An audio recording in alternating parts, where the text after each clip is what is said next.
panahon. New Off Clean Feel offers nothing but protection. It has no colorants, no perfumes, and no preservatives. Just a trusted off protection for your child's delicate young skin. New Off Clean Feel, SC Johnson. Makitambay na sa tahanan ng unang hirit kasama ang Off Clean Feel. Winner ka, kapuso! Nagpasalamat yun po sa GMA kay karon nga akong daog makaparenovate ko sa among kabalay. Siyempre, masayang-masaya talaga sa binibigay sa akin ng GMA. Ang laki ng tulong nito sa aming pamilya.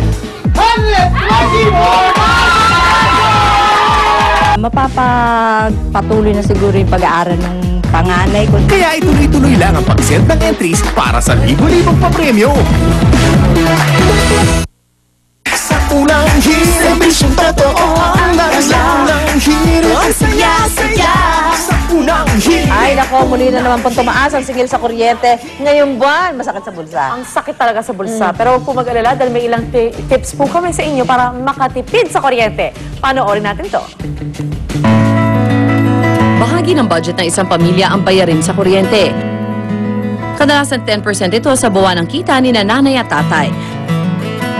Kaya may importanteng panatilihin na mababa lang ang inyong konsumo upang sa gayon, ang matitirang pera ay magamit sa iba pang bagay.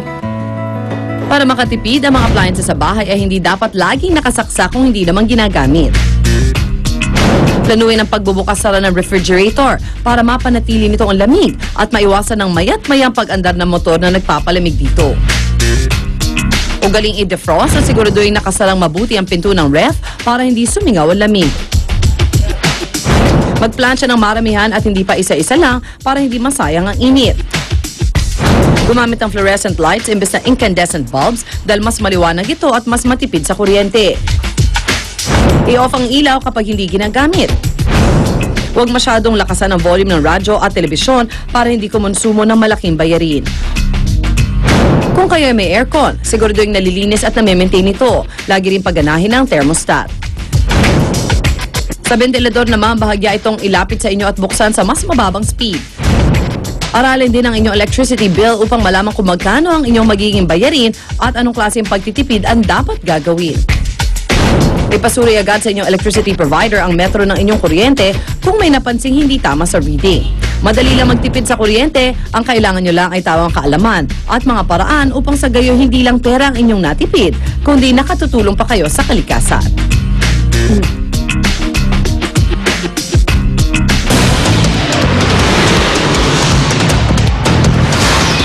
Ang mga unang balita sa umagang ito. Dahil sa patuloy na paglala ng sitwasyon sa Syria, libo-libong Pilipino voluntaryo ng pinalilikas ng ating gobyerno. May-ari ng kotse pinasabog sa konvoy ni Maguindanao Governor Toto Mga Dadatu sa Takurong Sultan Kudarat na tukoy na ng Special Investigation Task Force.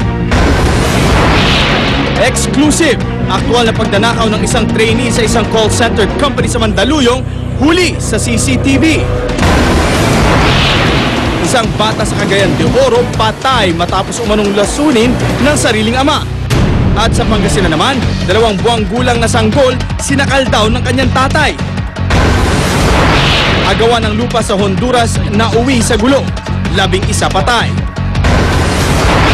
At Hollywood socialite na si Paris Hilton nakipag-dinner kina Manny at Jinky Pacquiao sa isang hotel sa Maynila.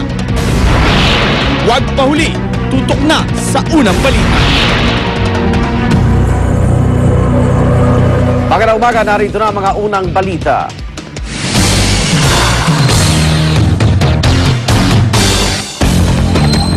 Tinaas ng Department of Foreign Affairs ang Alert Level 3 sa Syria. Ibig sabihin, hinihikayat na po ang mga Pilipino na umuwi na sa gitna ng tumitinding gulo. Kasabay dito, hindi na muna magpapadala ng mga OFW sa Syria ang POEA. Narito ang report. Malakas na yawan ang pabao ng mga demonstrador sa military tanks at anti-craft guns na pinulat ng gobyerno mula sa Deir al-Zor, Syria. Pero hindi pa ito hudyat ng magtatapos ng gulo roon. Nananatili kasi nakadeploy ang mga sundalo at intelligence personnel ng militar sa syudad at iba pang mga bahagi ng Syria. Patuloy sa gupaan sa pagitan ng puwersa ng gobyerno at ng mga nananawagan sa pagbibitiw ni Syrian President Bashar al-Assad.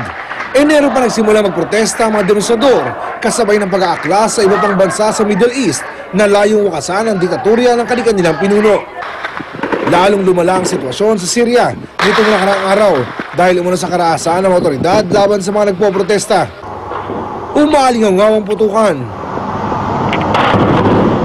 Talamak ang karahasan sa kalye. At ilang refugee camp ang dinusob. Pero hindi dahilan niyan para manamlay ang pag-aaklas ng mga demonstrador.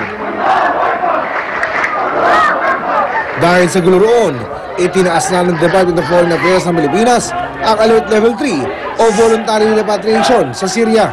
Hinihikayat ang tinatayang 17,000 nating kababayan doon na umuwi na ng Pilipinas. Nakahanda na rin daw ang quick response team ng gobyerno sa Syria para rumesponde sa mga gustong lumikas.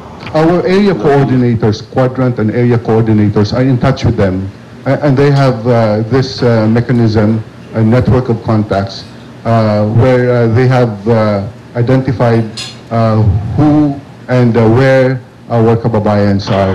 Naglabas din ang Philippine Overseas Employment Administration ng deployment ban sa Syria. Saksi sa gulo roon ng mga OFW sa Syria tulad ni Kim, di niya tunay na pangalan. Magulo po, maririnig niyo po sa gabi yung putukan. Tapos yung mga tangke, makikita niyo, wala na pong taong lumalabas sa gabi at sa tanghali dahil nga po natatakot na. Problema raw sa mga Pinoy na tulad niya kung paano makauuwi sa Pilipinas. Marami akong kaibigang Pilipina rito na gusto nang umuwi, kaso hindi sila makalabas at natatakot din silang magsalita. Dahil nga may higpit din yung mga amo nila rito. So, ang hiningi lang namin, sana tulungan kaming makaalis na rito. Yan din ang pinapasahan ng domestic helper sa Latakya na si Fera Riza. Ayon sa kanyang mga kaanak, sa Oktubre pa raw nakatakdang umuwi si Riza base sa kanyang kontrata. Kailangan din daw niyang pag-ipunan ng matrikula ng anak na magtatapos na sa kursong architecture. Baka po sumitlab nga po yung gero doon sa malapit sa kanya. So parang nangangamba din po kami na baka may masaktan siya doon. Kaya naman pumunta lang siya doon dahil para makatapos lang yung panganay namin. Pag nakatapos, di na siya babalik ng abroad. Para sa unang balita, Oscar Oida, reporting. At kami po niya mga kasubna si Ginoong Raul Hernandez, tagapagsalita ng Department of Foreign Affairs. Ginoong Hernandez, good morning po. Good morning po, Arnold. Opo, yung panayam namin po kay Kim, sana po napakinggan ninyo, pero ano pong reaksyon doon ng DFA na marami po sa ating kababayan ang gusto na po umuwi, pero yung mga amo po nila paano po makikipag-unayan yung embahada natin sa kanilang mga amo? Well, ang ginagawa natin ngayon ay nakikipag-usap sa mga kababayan natin doon sa Syria at pati na rin nakikipag-unayan tayo sa ating mga area coordinators para nga kumbinsihin sila at kung maaari makausap din yung mga employers na palikasin na sila sa bansang Syria at i-avail nila yung voluntary repatriation na ino-offer ng Philippine government. Opo. So ibig sabihin, kung ako po OFW, hindi ako lalabas ng bahay, may pupunta sa akin taga-embassy. Ang mangyayari, kailangan tumawag sila sa ating embahada, at or kung hindi naman sa embahada, sa mga area of quadrant coordinators, community leaders, kasi sila ang magko-convey ng kanilang interest para umalis doon sa ating embassy at gagawa ng arrangements yung ating Philippine Embassy sa Damascus para i-repatriate sila papunta sa ating bansa. Kasi sabi nga ni Kim, natatakot naman sila lumabas dahil tuloy po ang putukan. Ano? So may number ho ba kayo na alam na ho ng mga OFW natin yan? Yes, mayroon tayong hotline doon sa embahada at ito yung